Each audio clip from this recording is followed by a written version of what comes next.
तो hello friends, आप सभी का स्वागत है मेरे चैनल काइटर ज़ूम पे। तो आप सभी को ये सारे के सारे छोटे छोटे चरखे यहाँ पे दिख रहे होंगे, जो कि यहाँ पे सारे के सारे खाली पड़े हैं। यहाँ पे मौसम आने वाला है 15 अगस्त का, और मैं दिल्ली से बात कर रहा हूँ। और दिल्ली में पतंगबाजी का जो ज़ोरों शोरों से माहौल देखने को मिलता है, पर इन सभी को हम एक तरफ कर लेते हैं, क्योंकि इन सभी को लगता है इस बार हमें खाली रखना पड़ेगा। क्योंकि यार मैं उड़ाता हूँ मैदानी मांझे से, और दिल्ली में जो क्रेज़ है वो प्लास्टिक मांझे का बहुत ज़्यादा हो रहा है। अब मैं आपको कुछ ऐसे पेज बताऊंगा जो कि यहाँ पे आपको देखने को मिलेंगे, जो कि मैदानी मांझे से आगे जो आप पतंग उड़ाते हैं तब उनमें क्या फ़र्क आता है, और प्लास्टिक के मांझे से उड़ाने में क्या चेंजेस आपको देखने को मिलेंगे। तो मेरे पास में यहाँ पे दो डमी पतंगे हैं, देख सकते हैं, एक ये चांद और एक ही यहाँ पे रंग बिरंगी पतंग है।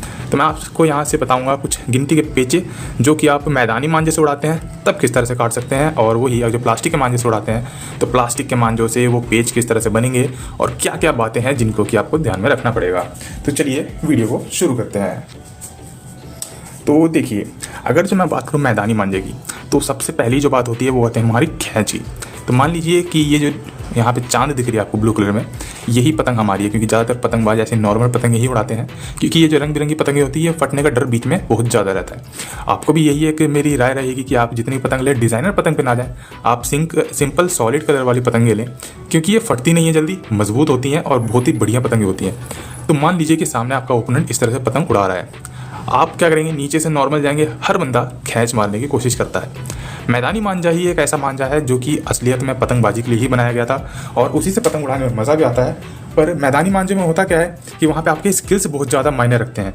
अगर मैं बात करूँ मैदानी मांझे की, तो अगर जो ये नीली वाली पतंग मेरी है और मैं पीछे से जाऊँगा खींच मारते हुए, और 1 सेकंड की भी खींच मेरी यहाँ पे रुकेगी नहीं, यहाँ पे मेरी लगातार खींच चलती रहेगी।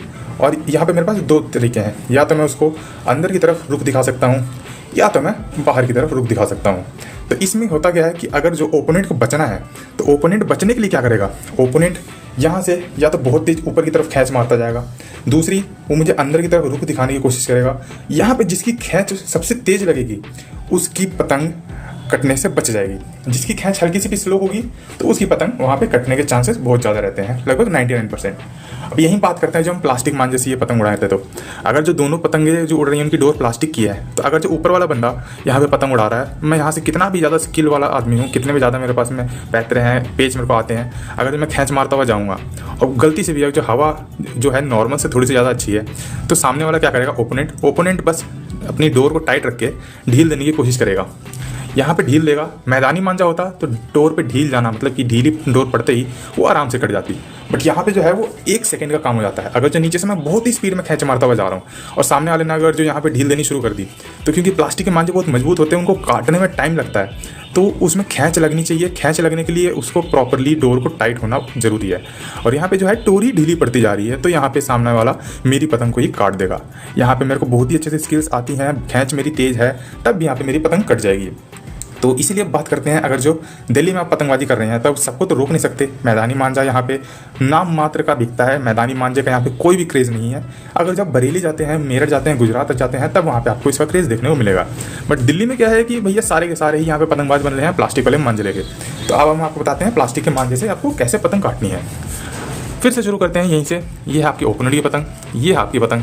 अगर जो हमने खींच की बात कर ली, अब ढील की बात करते हैं। अगर जब ढील देने जा रहे हैं, तो ढील देने में सबसे बड़ी बात क्या होती है कि ढील आपको हमेशा ऊपर से देनी है।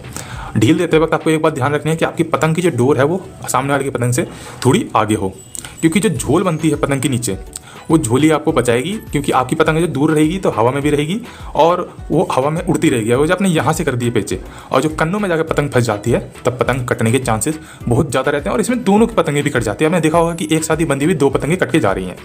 तब हम बात करते हैं कि पहली तो हम ऊपर से ढील दे सकते हैं। तो इसमें क्या होगा कि नीचे वाला जो खींच मारने की कोशिश करेगा और आपकी लगातार ढील जा रही है हवा, अगर जो बहुत अच्छी है, आपकी पतंग कम से कम जो रेट के अकॉर्डिंग हम देखें तो दिल्ली में जो कम से कम 10 रुपये से 15 रुपये की पतंग आती हैं, उनसे आप ढील के पीछे कर सकते हैं, या फिर उससे भारी पतंगों से। छोटी पतंगों से ये सब करने की कोशिश नहीं कीजिएगा, ये बच्चों की पतंग होती हैं। तब चलते हैं, यहाँ पे ढील जा रही है, सामने वाला खींच मारे, वो भी ढील दे, कुछ भी करे, अगर जो आपकी ढील बहुत तेज़ जा रही है, हवा तेज़ है, तो यहाँ पे 1 सेकंड से भी कम का टाइम होता है, पतंग उसकी कट जाएगी। अब हम बात करते हैं एक प्रॉपर खींच की। मान लीजिए सामने वाला ऐसे उड़ा रहा है, आप ऊपर से गए यहाँ पे ढील देने, और उसने वहीं पर आपको मौका ही नहीं दिया।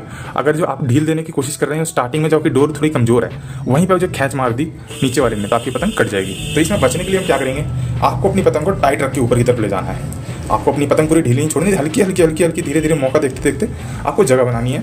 और यहाँ पे हम पतंग लेके नीचे की तरफ जाएंगे। नीचे जाने के बाद क्या होगा, अगर जो वो नीचे से खींच मारने की कोशिश करता है तो नॉर्मल जो बच्चे क्या करते हैं, वो नीचे से सीधी ऊपर की तरफ खींच मारते हैं। सीधी खींच मारी, मुंडा ऊपर हुआ, आप अपने पतंग में ढील देते रहेंगे सीधी सीधी, और सामने वाले की पतंग आराम से कट जाएगी। आप अगर जो मान लीजिए उसने आपकी पतंग पे ला के यहाँ पे फंसा दी, आप पूरी आपकी पतंग अभी पार नहीं हुई है, हवा नहीं पकड़ी है, आपकी पतंग यहीं से फंस जाती है, तब आप क्या कर सकते हैं, तब आपको अपनी पतंग को ढील देना है। और जैसे ही आपको लगे कि आपका मुद्दा बाहर को हो रहा है, तो आपको हल्की हल्की पतंग की डोर को टाइट करके ढील देना है, तो आपकी पतंग बाहर की तरफ भागेगी। जैसे आप देख रहे हैं कि उसका मुद्दा बाहर की तरफ हुआ, तो आप हल्की डोर को टाइट रख के ढील देंगे। ढील नहीं रुकनी चाहिए, बस थोड़ी सी ढील की स्पीड कम कर देंगे तो मुद्दा बाहर को जाएगा। बाहर निकलिए, उसकी डोर 1 सेकंड से भी कम समय के लिए वहाँ पे ढीली पड़ेगी, सीधा खींच मारिए, यहाँ पे आपकी असली काबिलियत पता चलेगी। अब हम बात कर लेते हैं एक बार कि अगर जो आप यहाँ पे पतंग उड़ा रहे हैं, ढील और खींच की बात हो चुकी है। अगर जो आपकी पतंग छोटी है, हवा कम है, तो कम हवा में आप कौन से पेचे करेंगे। तो कम हवा में तो जाहिर सी बात है कि आप ढील के पेचे नहीं लगाएंगे। तो इसमें यहाँ पे बात आती है कि आपकी पतंग किस तरह की है। अगर जो आपकी पतंग छोटी वाली है, ये वाली, पर इसके जो कन्ने हैं और जो कागज़ का मटेरियल है वो बहुत अच्छा है, तो आपकी पतंग यहाँ पे भारी ही रहेगी, जो साइज़ में छोटी भी है। और मैं प्रेफर करूँगा कि इस तरह की पतंग आप ना ही उड़ाएं, लंबी वाली, बड़ी वाली, क्योंकि ये फटने का डर बहुत ज़्यादा रहता है। तो इस तरह की पतंगों में क्या होता है कि ये कम हवा में भी बहुत भारी हो जाती हैं। अब इसमें जब आप खींच मारने जाएंगे तो उसकी डोर ने पहले से ही अच्छी खासी लगाम पकड़ रखी है। आप काटने जाएंगे तो आपकी पतंग खींच मारो, ऊपर से जाके ढील दो, सब में कटनी ही कटनी है। तो इसमें आप कर कह सकते हैं कि सामने वाले की पतंग जब बहुत आगे हो, मान लीजिए कि वो पतंग यहाँ से उड़ा रहा है और यहाँ तक उसकी पतंग उड़ रही है, तो आपको उसकी या तो हाथ के पास से या फिर कन्नों के पास से, तो यहाँ पे होगा क्या कि जो बीच में झोल बन रहा होता है, उस वाले पॉइंट पे जो डोर होती है वो बहुत ज़्यादा रिस्क वाली होती है। वहाँ पे आपकी पतंग सामने वाले की पतंग से जो भिड़ती है तो आपकी पतंग आराम से कट जाएगी। जो कमज़ोर डोर होती है वो होती है एकदम हाथ के पास नीचे की तरफ, और वो होती है एकदम कन्नों के पास, कन्ने जहाँ से बंधे होते हैं उससे नीचे। तो यहीं से आपको खींच मारते हुए आशा करता हूँ कि आप लोगों को इन डमी पतंगों से बहुत ही अच्छे तरीके से समझ में आए होंगे पेज। मैं आपको इन डमी पतंगों से इसलिए समझाता हूँ क्योंकि इसमें मैं हर एक पैतरा आपको करके दिखा सकता हूँ कि कब कौन सी पतंग कहाँ जा रही है, कब किस जगह से डोर टच हो रही है। अगर जब मैं आसमान में बात करूँ तो कैमरा में इतना ईजिली रिकॉर्ड करना ये सब और ये सारे के सारे पैतरे उस जगह पे आसमान का दिखाना बहुत मुश्किल हो जाता है, क्योंकि आप पतंग भी उड़ा रहे हैं, आपको कैमरा भी अपना सेट करना है और हर एक जगह पे आपको कैमरा लेके जाना पड़ेगा, तो इसमें दिक्कतें आ जाती हैं। और मैं बताऊं तो मुझे भी जब बचपन में पहला पैतरा जब मैंने आजमाया था तो वो इसी तरीके के डमी पतंगों से ही मैंने सीखा था। तो एक बार ये भी बताइएगा कि ये पतंगें आपको कैसी लगी। बड़ी प्यारी पतंगें मैंने बना रखी हैं, कमेंट में एक बार इनके बारे में भी ज़रूर अपनी राय दीजिएगा। तो चलिए मिलेंगे इसी के साथ एक और नई वीडियो में, और इसी के साथ साथ आप प्लीज़ चैनल को सब्सक्राइब कर लीजिएगा। जो आपकी कोई राय है तो ज़रूर से ज़रूर उसका कमेंट में डालिएगा। मिलेंगे एक और वीडियो में, तब तक लिए गुड बाय।